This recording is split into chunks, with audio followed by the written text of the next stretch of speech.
I left my daughter alone with our dog and have never been the same. For 2 relentless years, my ex-wife waged a brutal war for custody, claiming I was an unfit father. Her expensive lawyers dissected every detail, while I barely afforded rent. Every supervised visit with Emma felt like a crushing audition. The social worker, Ms. Davies, was a constant, unsettling presence, her pen scratching notes on my perceived distance. How could I genuinely connect with my 4-year-old under such cold scrutiny? It was suffocating. The final custody hearing loomed, set for a grim Monday. That weekend, I had Emma for what might be our last unsupervised visit, a thought that gnawed at me. She'd been asking about Max, our German Shepherd, for months. Her mom was allergic. This weekend, I promised her, was for Max. Just the 3 of us. Sunday morning, making pancakes, the peaceful quiet shattered. Mr. Henderson, our elderly next-door neighbor, pounded on the door. "Fire!" he screamed, his face contorted.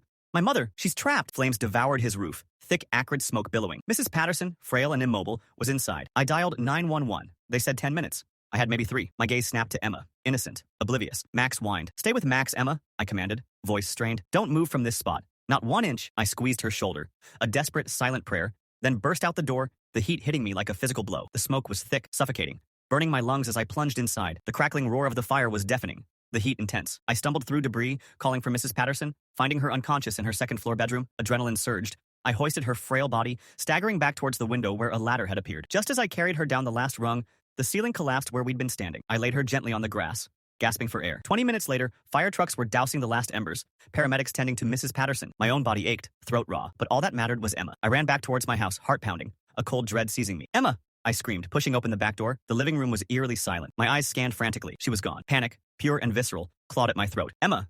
Max! Exclamation mark. I burst into the backyard, terror mounting. By the garden hose, I saw them. Emma, soaked, covered in thick, black mud, sobbing hysterically. Max huddled in the corner, traumatized, shaking. She'd tried to give him a bath, she choked, because he smelled like Daddy's scary smell. The acrid smoke clinging to me had terrified her, and in her innocent 4-year-old mind, she thought Max was affected too. The worst part? Ms. Davies, the social worker, lived directly next door, and she had watched everything, every horrifying, desperate second. She saw me leave a 4-year-old alone, unsupervised, to run into a burning building. She saw Emma, distressed, soaked, and absolutely filthy when I returned. Her eyes, usually just observant, were now filled with chilling, cold condemnation. She didn't ask questions, didn't offer help. She just watched. At the custody hearing that Monday, Ms. Davies' report was the final, devastating nail in my coffin. It was damning, clinical, and utterly devoid of context. "Father prioritizes strangers over child's safety," she wrote. "Left minor unattended during emergency, child found in state of distress and neglect." The judge, stern-faced, listened to the cold facts from my ex-wife's expensive legal team. My underpaid lawyer was outmatched. I lost custody that day. The gavel strike echoed like a death knell. The judge never heard I'd saved a life, only that I'd abandoned my daughter. Emma visits every other weekend now. She's 6, and she's forgotten the details of the fire, the smoke, the terror, but she still asks, every visit, why Max seems so sad. I always tell her he misses her, but the truth, the bitter, soul-crushing truth, is that every time I look at that loyal, still traumatized dog, I remember the impossible choice I made that morning, the choice that cost me everything. I saved Mrs. Patterson's life, and in doing so, I irrevocably lost my daughter's childhood. Some heroic moments, I've learned, don't lead to triumph. They destroy everything else you hold dear.